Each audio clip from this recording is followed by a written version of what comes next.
हो कभी कभी मेरे दिल में ख्याल आता है। हो कभी कभी मेरे दिल में ख्याल आता है कि जैसे तुझको बनाया गया है मेरे लिए, कि जैसे तुझको बनाया गया है मेरे लिए। जय हिंद।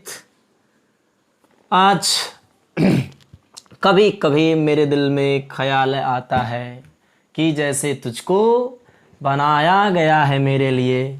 ये अलग बात है, लेकिन सबसे बड़ी बात यह है कि आज हम बात करेंगे मराठा साम्राज्य की उत्पत्ति के बारे में। जी हाँ, मराठा साम्राज्य की उत्पत्ति क्यों हुई, कैसे हुई, किसने कहा और किन लोगों का विचार क्या क्या रहा और वो कौन परिस्थितियाँ थी जिन परिस्थितियों के बीच में मराठाओं की उत्पत्ति और विकास हुआ।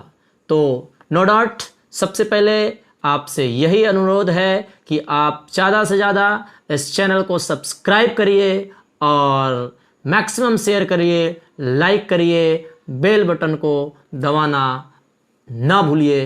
तो बस बात करते हैं मराठा।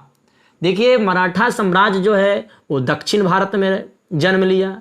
अब दक्षिण भारत में जन्म लिया तो वह समय कितना है भाई, 1627 ईस्वी में शिवाजी का जन्म हो रहा है और शिवाजी जो है उन्हीं के नेतृत्व में मराठा साम्राज्य का विकास होता है। मराठा साम्राज्य फलता है, फूलता है और हिंदुस्तान के इतिहास में इस तरह से दर्ज कर लिया जाता है कि वो हमारे लिए आन बान और शान का प्रतीक बन जाता है। तो इन्हीं विषयों के साथ आज की क्लास की शुरुआत होती है। आप सभी मित्रों से यही अनुरोध है कि इस वीडियो को जब तक आप लास्ट तक नहीं देखेंगे तब तक आप इसे नहीं समझ पाएंगे, और जब तक आप लास्ट तक जब इसे देखेंगे तो दावे और गारंटी के साथ कह सकता हूं कि जो आपके पास नॉलेज होगा मराठा साम्राज्य के बारे में, उस नॉलेज को चुनौती देने के लिए बहुत बड़ा मेहनत की आवश्यकता होगी अगले लोगों की।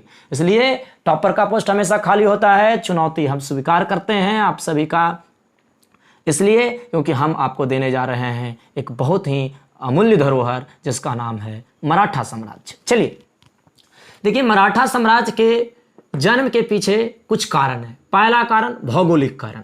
भौगोलिक कारण में क्या था? भौगोलिक कारण में यही था कि यह दक्षिण भारत में था और दक्षिण भारत जो है वो दक्कन का एरिया है और वो दक्कन का एरिया जो है वो कहीं ना कहीं वो पर्वतीय एरिया है, पहाड़ी एरिया है, बड़ खावड़ एरिया है, वो अनुपजाऊ भूमि वाला है, वो सह्याद्री पर्वतमाला से घिरा हुआ क्षेत्र है, वो सतपुड़ा से घिरा हुआ क्षेत्र है, वो विंध्य पर्वत से घिरा हुआ क्षेत्र है और उन क्षेत्रों में भूमि अनुपजाऊ है और वहाँ के लोगों को जिंदगी जीने के लिए एक बहुत ही बड़ा संघर्ष की आवश्यकता होती है, साहस की आवश्यकता होती है, धैर्य की आवश्यकता होती है और ये तमाम चीज़ आप मराठाओं में देखिएगा दृष्टिगोचर और उनके व्यक्तित्व में ये बातें परिलक्षित होती है। तो पहला कारण भौगोलिक कारण। दूसरा कारण औरंगजेब की हिंदू विरोधी नीति। औरंगजेब ने जब अपना सिंहासनारूढ़ संभाला, राज सिंहासन पर जब बैठा तो हिंदुओं को कत्ल करना शुरू किया, हिंदुओं को शोषण करना शुरू किया, हिंदुओं को जोर जुल्म अत्याचार की नीति का उन्होंने सहारा लिया और जिसका प्रतिफल था मराठा जैसे सशक्त साम्राज्य का उत्पत्ति। और जिस मराठा ने मुगलों को नाके चने दबा दिया, घनघोर टक्कर दिया, जब मौका मिला उन्हें शिकस्त दी, परास्त किया, कभी दुर्ग को जीता, कभी बर्बाद किया किलों को, तमाम चीज़ किया। तो दूसरा कारण था कि मराठा का जो उद्भव हो रहा है उसके पीछे जो कारण रहा है वो कारण है औरंगजेब की हिंदू विरोधी नीति।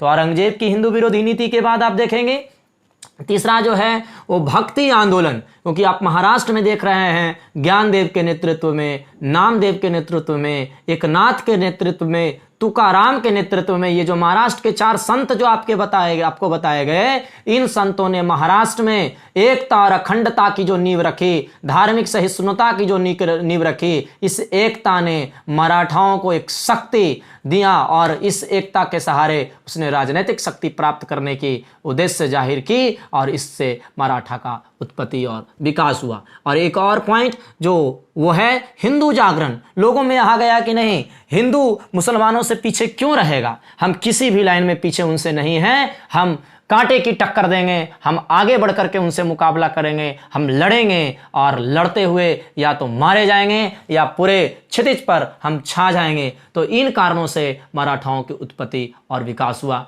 तो मित्रों, आपको 4 कारण बताए गए कि मराठा का जन्म कैसे हुआ, कैसे विकास हुआ। तो एक कारण था भौगोलिक कारण, दूसरा था औरंगजेब की हिंदू विरोधी नीति, और तीसरा कारण जो आपको बताया गया वो भक्ति आंदोलन जो ज्ञानदेव, नामदेव, तुकाराम और एक नाथ के द्वारा चलाया गया, और चौथा जो आपको बताया गया वो हिंदू जागरण। हिंदू में अपना स्वाभिमान जागा, और जब स्वाभिमान जागा तो फिर अपने साम्राज्य को प्राप्त करने के लिए उन्होंने जान की बाजी लगा दी, और शिवाजी के रूप में अंततः हम लोगों ने दक्षिण भारत में एक विशिष्ट हिंदू साम्राज्य की नींव रखी, जो मुगलों के लिए तो नासूर बना ही, यहाँ तक कि अंग्रेजों को भी हमने हमेशा उन्हें ठोकर देने का काम किया, उन्हें हमेशा चैन की नींद नहीं लेने दिया।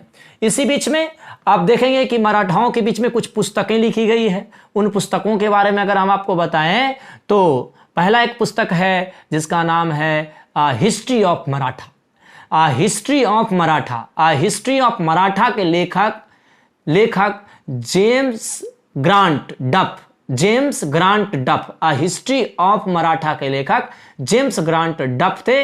यह पुस्तक 1826 ईस्वी में लिखी गई, और इस पुस्तक के माध्यम से जेम्स ग्रांट डफ ने यह बताने की कोशिश की कि जो मराठाओं का उद्भव और विकास जो हुआ था वो आकस्मिक अग्निकांड के रूप में हुआ था। आकस्मिक अग्निकांड के रूप में मराठाओं का उत्पत्ति और विकास हुआ था। तो जेम्स ग्रांट डफ की पुस्तक का क्या नाम है? हिस्ट्री ऑफ मराठा, जो 1826 ईस्वी में लिखी गई, और वो मराठाओं के बारे में बताते हैं कि वो अचानक जैसे आग लग जाता है और अचानक लोगों को पता चलता है कि फलाने पुंज में, फलाने गांव में आग लग गया, धुआं जब उठता है तब लोगों को पता चलता है, जब बहुत विनाश हो जाता है तब लोगों को पता चलता है, तब तक स्थिति बहुत ही बदल जाती है। वही स्थिति रही थी मराठा अचानक से अग्निकांड के रूप में, आकस्मिक अग्निकांड के रूप में भारतीय धरती धरा वसुंधरा पर छा गए और अपने प्रभाव को इस तरह से जमाया कि भारतीय आज उनकी विरासत पर, उनके इतिहास पर आज गर्व करता है। तो मित्रों, जेम्स ग्रांट डफ ने 1826 ईस्वी में हिस्ट्री ऑफ मराठा पुस्तक लिख करके यह साबित किया और यह बताने की कोशिश की कि मराठाओं का जो विकास हुआ है वो आकस्मिक अग्निकांड के रूप में हुआ है। मित्रों, आगे अगर हम बात करें तो दूसरी पुस्तक जो लिखी जा रही है वो पुस्तक का नाम है rise of Maratha power. Rise of Maratha power. जी हाँ, राइज ऑफ मराठा पावर के लेखक महादेव गोविंद रनाडे थे। महादेव गोविंद रनाडे ने वर्ष 1900 ईस्वी में यह पुस्तक लिखी। तो वर्ष 1900 ईस्वी में जो पुस्तक लिखी गई महादेव गोविंद रनाडे के द्वारा, उस पुस्तक का नाम था राइज ऑफ मराठा पावर। जी, राइज ऑफ मराठा पावर में वो मराठाओं की उत्पत्ति के बारे में बताते हैं कि मराठाओं की जो उत्पत्ति हुई थी वो मुगलों से मुक्ति के लिए राष्ट्रीय आंदोलन के रूप में हुई थी। तो मित्रों, ख्याल रखेंगे कि महादेव गोविंद रनाडे कथन पूछेगा कि किसने कहा था कि मराठाओं की उत्पत्ति मुगलों से मुक्ति के लिए राष्ट्रीय आंदोलन के रूप में हुई थी। तो यह कथन महादेव गोविंद रनाडे का है, और महादेव गोविंद रनाडे ने वर्ष 1900 ईस्वी में एक पुस्तक लिखी जिस पुस्तक का नाम था राइज ऑफ मराठा पावर। और इसी राइज ऑफ मराठा पावर में वो कहते हैं कि मराठाओं की जो उत्पत्ति हुई थी वह उत्पत्ति मुगलों से मुक्ति के लिए राष्ट्रीय आंदोलन के रूप में हुई थी। मित्रों, अगली किताब जो मैं नाम लेने जा रहा हूं वो बहुत ही बड़े बेजोड़ हिस्टोरियन सर जदुनाथ सरकार के द्वारा लिखा गया है। और सर जदुनाथ सरकार ने जो पुस्तक लिखी है उस पुस्तक का नाम है Shivaji and his time.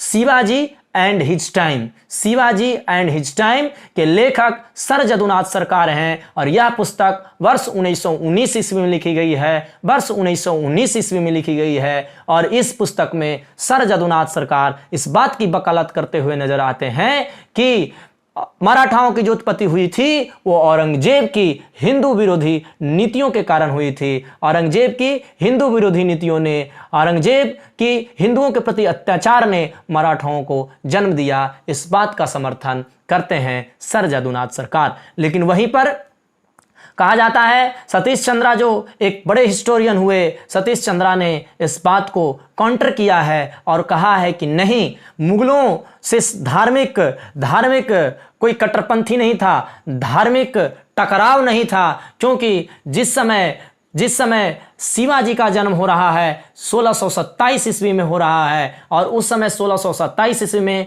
Jahangir का निधन हो रहा है, और मुगल सिंहासन पर जो सिंहासन आरूढ़ हो रहे हैं वो खुर्रम, जो शाहजहां के नाम से जाने जाएंगे, और उनका जो शासनकाल है वो धार्मिक सहिष्णुता का शासनकाल है, उसमें धार्मिक कट्टरपंथी उस समय नहीं था। और इस समय इस रूप में अगर आप देखें सतीश चंद्रा को, तो सतीश चंद्रा वो मुगलों के बीच में धार्मिक कट्टरपंथी को लेकर करके ये मराठाओं की उत्पत्ति की बात को नकार देते हैं। दूसरी बात, मुगलों से टकराहट की बात को भी वो नकारते हैं कि कभी भी जो शुरुआती लोहा लेने का काम जो मराठाओं ने किया है वो दक्षिण भारत के प्रांतीय शासकों से उन्होंने टक्कर लिया है। क्योंकि आपको पता होना चाहिए कि मराठा जो जिसके दरबार में रह रहे थे, जिसके कि यहाँ नौकरी करते थे, वो अहमदनगर के शासक थे, वो बीजापुर के शासक थे। तो आप देखते हैं कि 1658 में औरंगजेब का शासनकाल आता है, और 1658 के पहले कई एक दुर्ग को जीत चुका है शिवाजी, और अपने परिचय का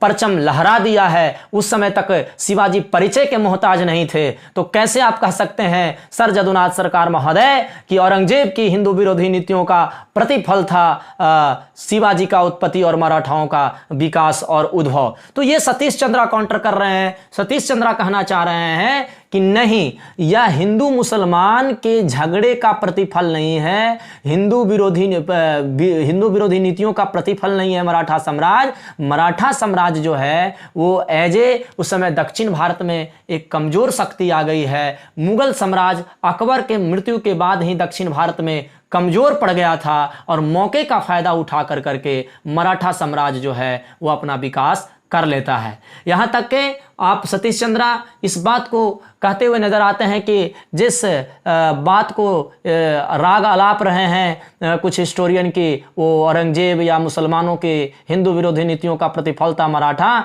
तो यहां तक वो कहना चाहते हैं कि ऐसा बात नहीं है, वो हिंदुओं के समर्थक नहीं थे। क्योंकि जब 1664 ईस्वी में लूटा गया सूरत को, तो उस समय क्या हिंदू, क्या मुसलमान और क्या अंग्रेज, सबको धुआं उड़ा करके लूटने का काम किया था वीर शिवाजी ने। तो शिवाजी किसी एक मत को फॉलो नहीं कर रहे थे, इस बात का व्याख्या सतीश चंद्रा कर रहे हैं। और आगे अगर देखें आप, तो महाराष्ट्र के जो ब्राह्मण लोग थे वो शिवाजी को इस रूप में नहीं देखते थे कि वो राज सिंहासन पर बैठने योग्य भी है, क्योंकि महाराष्ट्र के ब्राह्मण उनसे क्षुब्ध थे, खफा थे, और इसलिए उनका जब 1674 में पहला बार राज्याभिषेक जब हो रहा था जून 1674 में, तो उस समय वाराणसी से पंडित गंगानाथ भट्ट को बुलाया गया था और उन्होंने उनको क्षत्रिय घोषित किया, और तब जाकर करके उन्होंने अपने आप को सिंहासनारूढ़ करवाया, सिंहासन पर वो आरूढ़ हुए। तो देखिए ब्राह्मणों का भी इनके प्रति क्या ख्याल था। इन तमाम विचारों को अगर समझने के बाद हम जब अगला वीडियो लेकर के आएंगे तो हम आपको फैक्ट बताएंगे उसमें कि इनका कब जन्म हुआ, अफजल खां से इनका क्या रिश्ता था, शाइस्ता खां से क्या रिश्ता था, जयसिंह के साथ कैसे युद्ध हुआ, औरंगजेब से इनकी क्या नीति थी, औरंगजेब से कैसे इन्होंने क्षमा मांगा, औरंगजेब से कैसे इनकी गिरफ्तारी हुई, तमाम बातों पर एक परिचर्चा लेकर करके आएंगे नेक्स्ट डे। तब तक के लिए धन्यवाद। और फिर से एक बात मैं आपसे कहना चाहूँगा कि अगर एक समराइज करें तो 4 कारण पहले मान लीजिए कि मराठाओं की उत्पत्ति के पीछे 4 कारण है। भौगोलिक कारण नंबर 1, औरंगजेब की हिंदू विरोधी नीति 2, और तीसरा जो हो गया वो भक्ति आंदोलन, और चौथा जो हो गया हिंदू जागरण। और उसके बाद कुछ हिस्टोरियन का नाम आ गया। तो एक हिस्टोरियन जिसका नाम है जेम्स ग्रांट डफ, जो 1826 ईस्वी में हिस्ट्री ऑफ मराठा लिखते हैं, जिसमें कहते हैं कि आकस्मिक अग्निकांड के रूप में उनका जन्म हो गया, मराठाओं का उत्पत्ति हो गया। और दूसरा आप नाम सुने क्या भाई, महादेव गोविंद रनाडे। और महादेव गोविंद रनाडे ने जो पुस्तक लिखी उसका नाम था राइज ऑफ मराठा पावर, और उसमें कहते हैं कि मराठाओं की जो उत्पत्ति हुई है वो मुगलों से मुक्ति के लिए राष्ट्रीय आंदोलन के रूप में हुई है। और तीसरी जो आप सर जदुनाथ सरकार की पुस्तक जो देख रहे थे 1919 ईस्वी में लिखी जा रही थी, उस पुस्तक का नाम था शिवाजी एंड हिज टाइम्स। और उसमें बोलते हैं कि मराठाओं का जो उत्पत्ति हुआ है उसके पीछे औरंगजेब की हिंदू विरोधी नीति है। आंद्रे बिंक जो 1986 में किताब लिख रहे हैं वो कह रहे हैं कि ये एक षड्यंत्र था, एक फितना के रूप में हुआ है। वहीं सतीश चंद्रा इस बात को काउंटर करते हुए नजर आ रहे हैं कि नहीं, वो शाहजहां के टाइम में ये फल फूल और बढ़ रहे हैं शिवाजी, इसलिए कोई धार्मिक कट्टरपंथी नहीं था उस समय। और दूसरी बात कह रहा है कि दक्षिण भारत जो था वो मुगलों के हाथ से उस समय कमजोर हो गया था अकबर की मृत्यु के बाद। यह मौका था और उस समय अहमदनगर और बीजापुर कहीं ना कहीं कमजोर पड़ रहे थे, ये भी कारण था जो उनको आगे बढ़ा रहा था और मराठाओं को आगे बढ़ाने का काम कर रहा था। और इसके बाद वो कहते हैं सतीश चंद्रा कि महाराष्ट्र के ब्राह्मण लोग जो थे वो उनको क्षत्रिय मानने से इनकार कर रहे थे, इसलिए उनको वाराणसी से बुलाया गया पंडित गंगानाथ भट्ट को, और उन्होंने इन्हें क्षत्रिय घोषित करते हुए सिंहासनारूढ़ करवाने का काम करवाया था। तो इन तमाम बातों को एक आपको मोटा मोटी पॉइंट मिल गया, और इसके बाद आपके पास एक समझ है कि शिवाजी के बारे में किन किन लोगों ने लिखा और क्या क्या लिखा। अब अगले दिन एक फैक्ट के साथ आएंगे, तो इसे आप फिर से एक बार दो बार देख करके कॉपी पर इसे नोट डाउन कर लीजिएगा। और फिर से कहेंगे कि सब्सक्राइब कर दिए हैं तो इतना में ही आपका काम नहीं बन गया, अगर आप सब्सक्राइब कर दिए तो लोगों से भी करवाइए, है ना, और करवा करके उन्हें फ़ायदा लेने के लिए कहिए। थैंक यू, धन्यवाद, जय हिंद।